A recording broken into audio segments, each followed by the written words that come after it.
दरम्यान अयोध्येतील प्रभू श्रीराम मंदिर लोकार्पण सोहळ्यानिमित्त कल्याण लोकसभा मतदारसंघाचे खासदार डॉ. श्रीकांत एकनाथ शिंदे यांच्या माध्यमातून डोंबिवली इथल्या हबप सावळाराम महाराज क्रीडा संकुल इथं आज भव्य दीपोत्सवाच्या विक्रमादीप कार्यक्रमाचं आयोजन करण्यात आलं।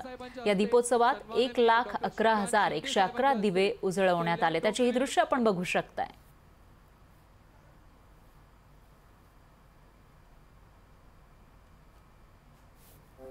डोंबिवलीमध्ये हा विश्वविक्रमी दीपोत्सव साजरा करण्यात आला आहे। त्याची मनमोहक दृश्य आपण लोकशाही मराठीच्या स्क्रीनवर बघू शकताय। या ठिकाणी राम मंदिराची प्रतिकृती दीपांच्या माध्यमातून साकारण्यात आली होती। दीप इथं तेवढे लावण्यात आलेले होते।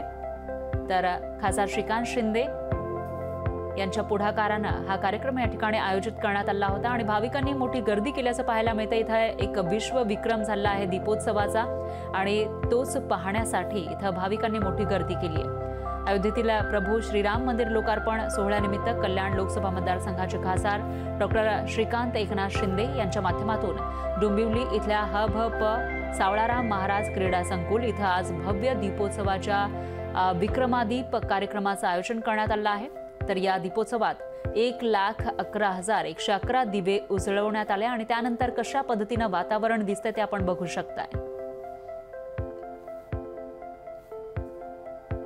या कार्यक्रमासाठी स्वतः खासदार श्रीकांत शिंदे हे सुद्धा उपस्थित होते आणि हा दीपोत्सव बघण्यासाठी लोकांनी प्रचंड गर्दी केल्याचं सुद्धा आपण बघू शकतो। एकीकडे अयोध्येमध्ये राम मंदिर लोकार्पण सोहळा उद्या होणार आहे आणि त्यासाठी देशभरात वेगवेगळ्या कार्यक्रमांचं आयोजन केलं जात असतानाच डोंबिवलीमध्ये एक विश्वविक्रम करण्यात आला आहे। इथं विश्वविक्रमी दीपोत्सव पार पडलाय।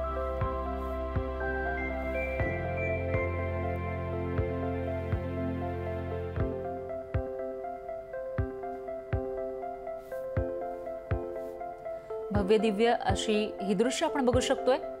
या ठिकाणी दीप प्रज्वलित करण्यात आले आहेत आणि विश्वविक्रमी दीपोत्सव साजरा करण्यात आला आहे। तर अयोध्येमध्ये जे राम मंदिर साकारलं जातंय त्याची प्रतिकृती या दिव्यांच्या माध्यमातून इथं सुबक अशी प्रतिकृती साकारण्यात आल्याचं आपण बघू शकता आणि रात्रीच्या वेळेला ही दृश्य किती मनमोहक दिसतायत याचा अंदाज तुम्हाला या दृश्यांच्या माध्यमातून येऊ शकेल।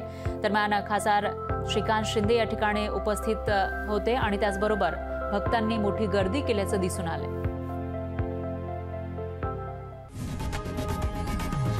लोकशाही मराठी ऐका, पहा, जागरूक रहा।